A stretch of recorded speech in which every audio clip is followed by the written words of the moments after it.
दोस्तों, Osama bin Laden को मारने के लिए जो ऑपरेशन नेपच्यून चलाया गया था, नेपच्यून स्पीयर, उसके अंदर आप लोगों को पता होगा कि जिन हेलीकॉप्टर्स का इस्तेमाल किया गया था उसके अंदर जो टेक्नोलॉजी इस्तेमाल की गई थी वो स्टील्थ टेक्नोलॉजी थी। आप लोग सोच रहे होंगे कि सर पुराने जमाने की बात अब कहां कर रहे हो आप। मैं आपसे कहता हूं कि बात भले ही पुराने जमाने की हो लेकिन आज चर्चा का विषय बनी हुई है। उस समय ओसामा बिन लादेन को मारने के लिए अमेरिका ने बगराम एयरपोर्ट से जिन हेलीकॉप्टर्स को रवाना किया था उन दोनों हेलीकॉप्टर्स में से एक का क्रैश हो गया था एबटाबाद के अंदर। और उस समय जिस समय ओसामा बिन लादेन को मारने के बाद उसकी डेड बॉडी को रखा हेलीकॉप्टर में और वो पूरी टीम नेवी सील्स की एक ही हेलीकॉप्टर में सवार हो गई थी और दूसरे हेलीकॉप्टर को बम लगाकर उड़ा दिया था। रीजन क्या था? अमेरिका ये सोचता था कि कहीं पाकिस्तान को हमारी स्टील्थ टेक्नोलॉजी मिल ना जाए, क्योंकि उसके ऊपर जो कोटिंग की हुई थी वो बड़ी जबरदस्त थी। उन हेलीकॉप्टर्स को पाकिस्तान के रडार पकड़ नहीं पाए थे। बोल रहे हो, आप सोच रहे हो कि सर आज कैसे उस घटना का जिक्र हो रहा है। एक घटना और बताता हूं। F-35 जो अमेरिका का फाइटर जेट है वो केरल के अंदर लैंड हुआ था। उसमें कोई टेक्निकल इश्यू हो गया था। उस समय केरल के अंदर बारिश हो रही थी और बारिश होते वक्त फिर भारत ने पूछा कि क्या हम लोग इसको अंदर पार्क कर दें। साफ तौर पर इनकार कर दिया गया था कि नहीं, इसको हाथ लगाने की जरूरत नहीं है, चाहे ये बारिश में ही भीगता रहे, चाहे धूप इसके ऊपर गिरती रहे, इसको हाथ लगाने की आवश्यकता नहीं है। क्योंकि उसके अंदर जो टेक्नोलॉजी इस्तेमाल की गई थी, कहीं भारत जो है उसके ऊपर रिवर्स इंजीनियरिंग ना कर ले, उसका कोई पता ना कर ले, इसीलिए अमेरिका डरता था। आज क्या हुआ? ईरान ने F-35 को हवा के अंदर ही मार दिया। कहां गई आपकी इंजीनियरिंग? कहां गई आपकी स्टेल्थ टेक्नोलॉजी? जिस लॉकहीड मार्टिन के दम पर आप उछला करते थे कि हमारे पास में इतने जबरदस्त डिफेंस सिस्टम है और हम दूसरे देश को वो एक्सपोर्ट करते हैं, आज ईरान के ऊपर अटैक करने का एक मकसद और है अमेरिका का। अमेरिका अपनी टेक्नोलॉजी से ये दिखाना चाहता है कि देखो हमारे पास में कितने एडवांस इक्विपमेंट हैं। वेनेजुएला के ऊपर आज बहुत सारी बातें हैं करने के लिए। वेनेजुएला के ऊपर जब रिसेंटली अमेरिका ने अटैक किया, उस समय राष्ट्रपति को उठाया गया।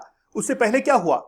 अमेरिका ने साइबर अटैक उसके ऊपर किया था। इतनी जबरदस्त वेव्स जो है वो छोड़ी गई थी कि बहुत सारे लोग जो है सोच रहे थे कि आखिरकार ये वाइब्रेशंस कहां से आ रहे हैं, जिनको सुन भी नहीं पा रहे हैं।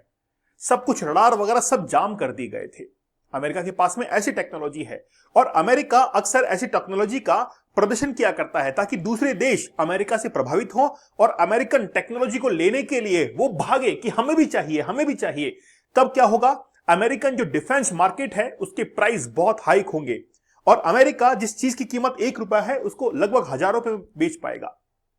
आप सोचकर देखिए कि किस तरीके से वो मार्केटिंग कर सकता है। मुझे आज भी याद है कि टाटा की जो गाड़ियां हैं, एसयूवीज, जब अमेरिका के अंदर नहीं बिक रही थी तो अमेरिका के अंदर उसका एक डेमोन्स्ट्रेशन किया गया, एक ब्रेकर बनाया गया, उसके ऊपर से उस गाड़ी को गुजारा गया। जबकि अमेरिका के अंदर उस समय यह था कि जो गाड़ी जितनी सरफेस से टच होकर चलेगी वो गाड़ी उतनी ही लग्जरी है। तो उस समय टाटा ने अपना मार्केट बनाने के लिए उसको ब्रेकर से निकाला। आप लोगों को आपने बहुत वीडियोस वैसे देखे होंगे। तो मार्केट को डेवलप करना जरूरी होता है। चलिए अब आते हैं आज की न्यूज के ऊपर। F-35 जबरदस्त आपको दिखाई दे रहा है। आप लोगों को लगता होगा कि सर ये उबड़ खाबड़ सा इसका सरफेस कैसा है। इसको उबड़ खाबड़ सरफेस हम लोग नहीं कहेंगे। इसके ऊपर जो स्टील्थ टेक्नोलॉजी लगी हुई है, इसके ऊपर जो कोटिंग की हुई है वो कोटिंग बड़ी जबरदस्त है। अगर दुश्मन देश के रडार से कोई भी इसके ऊपर वेव्स आती है तो ये क्या करता है? उनको एब्जॉर्ब कर लेता है। क्योंकि रडार के पास में इससे टकराकर अगर लौट गई वो वेव्स, तब तो ये पता लगेगा कि यहां पर कोई F-35 फाइटर जेट है।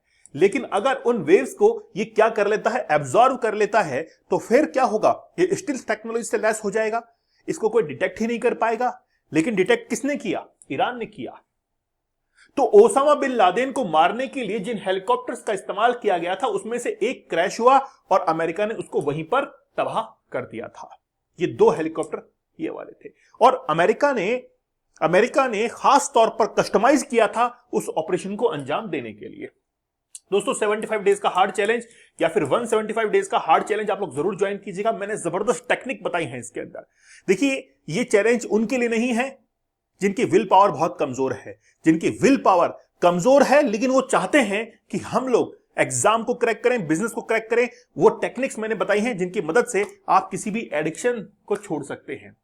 रिसेंटली क्या हुआ? इस बात को ईरान ने कंफर्म कर दिया कि हमने F-35 को मार गिराया है और इसकी एक इंफ्रारेड इमेज जो है, ठीक है, उसको भी रिलीज किया। ये हिट करने से पहले की फोटोग्राफ है। यहां पर ये F-35 है और ये इनकी मिसाइल है, और मिसाइल जो है जाकर टकराती है और उसको डिस्ट्रॉय कर देती है। गनीमत ये थी कि ये जो F-35 है अमेरिकन समय ईरान के समय के मुताबिक लगभग रात के 3 बज रहे थे या सुबह के 3 बज रहे थे, उस समय जो है जाकर हिट करता है। पायलट जो है इसमें सुरक्षित वापस से लैंड करता है नेवी के शिप के ऊपर जाकर, क्योंकि ये जो F-35 था ये नेवी का था, लाइटनिंग जिसको कहते हैं, F-35 लाइटनिंग। और ये प्लेन सस्ता नहीं आता है, बहुत महंगा है, 950 करोड़ का, लगभग $100 बिलियन का ये प्लेन है। अब क्या वाकई में ईरान को एज मिल चुका है, या ईरान ने ऐसी कौन सी टेक्नोलॉजी का इस्तेमाल कर लिया कि जिसके तहत F-35 को मार गिराया? अमेरिका बड़ा गर्व करता था कि हमारे पास में ऐसे स्टील्थ टेक्नोलॉजी वाले एयरक्राफ्ट हैं। तो ईरान ने कौन सी टेक्नोलॉजी का इस्तेमाल किया? आखिरकार उस प्लेन ने, जिसके ऊपर ये मिसाइल दागी गई थी, उस प्लेन ने उसके डिटेक्ट क्यों नहीं कर पाया? क्या ईरान ने ऐसी टेक्नोलॉजी का इस्तेमाल किया? अभी आगे मैं आपको बताने वाला हूं। अब एक्चुअली में क्या है कि ये जो F-35 है ये सक्सेसफुली हिट किया गया है। ईरान ने कंफर्म किया।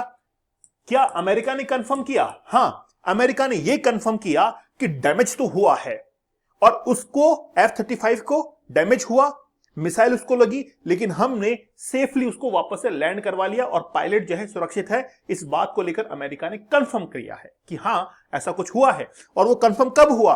जब इंफ्रारेड की जो इमेजेस है ना, वो किसने रिलीज की? ईरान ने रिलीज की। तब जाकर अमेरिका ने कहा कि हां ऐसा कुछ तो हुआ है, ठीक है। और जैसे हिट किया था उसके बाद में स्मोक्स जो थी, विजिबल स्मोक्स, वो वहां से दिखाई पड़ रही थी। अब ये जो F-35 है इसके 3 वेरिएंट आते हैं, F-35A, F-35B और F-35C। ये जो F-35C है ये कैरियर वेरिएंट है जो कि नेवी इस्तेमाल करती है, जिसको लाइटनिंग हम लोग कहते हैं। इसकी लेंथ लगभग 51 फीट के आसपास होती है। इसका जो विंग स्पान है वो 35 फीट का है। मैक्सिमम स्पीड है इसकी 1.6 Mach number. Mach in the sense, इसका अर्थ यह है कि साउंड जिस वेलोसिटी से ट्रेवल करता है उससे लगभग 1.5 गुना तेज इसकी रफ्तार है। मतलब आवाज जो है, जैसे मैं आपके पास में बोल रहा हूं आपको सुनाई पड़ रहा है, इससे भी तेज रफ्तार इसकी है।